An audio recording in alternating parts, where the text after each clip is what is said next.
Hi, my name is Matt Losey. I'm with Emmanuel Church, and in this video we are going to talk about the Roland M5000 board.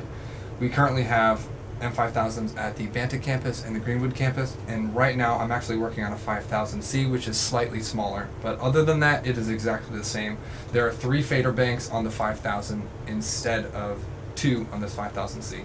So we're going to start with the fader bank section. You'll notice that there's 3 of them here. This one on the far side is an excitable fader section, so we can actually put whatever we want here, but I'll get to that a little bit later. So if we look at one fader bank in particular of 8, we're going to notice that at the top we have scribble strips, which actually change as we scroll through all the channels on the board.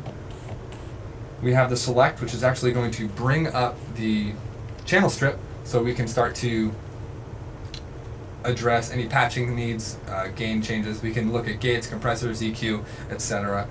Right below that we have the solo button. Now the solo button, as long as it's lit up green, is actually going to show us what's there. It's going to give us the ability to put the headphones on and actually listen to that channel only while the entire mix is going on. And below the solo button we have the mute button. Now it does exactly what it sounds like. It's going to mute the button as long as it's lit up red. So on first glance we'll notice that it's muted. We want it unmuted, we'll just select it and it takes care of that. Next we're going to go up to the touchscreen.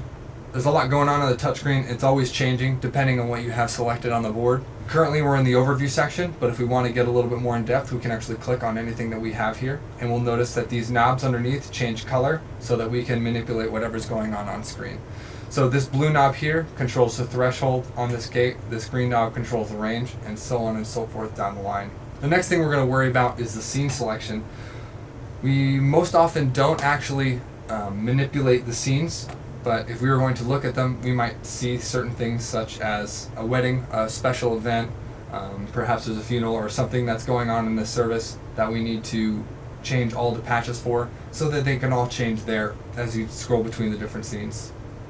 Alright, so we're going to get over to the user assignable buttons now. Over here on the middle right side of the board we have the user assignable buttons and the user assignable knobs. We currently don't use any of the knobs, but the buttons are really useful because they're quick ways to get to very specific parts of the board. We can actually get to the sends on fader by selecting on them, and the sends on fader will come up, and we also have some mute groups that we have. So for example, this mute group right now is actually controlling the effects. So if someone's praying or someone's talking and we don't want any delay on their voice, we can mute those all together and it won't be a problem during the service. Directly below that we have the assignable faders that I was talking about before. This is really useful because when we're pressing all the buttons over here and scrolling around, these ones won't actually change, so important faders like the pastor channel, the all band fader, and the announcement microphone won't ever get muted or get lost, and so when they come up and we're looking for that transition, we can bring them up on the fader and they're going to be live. That's all for the overview video, and this was Matt, and have a good day.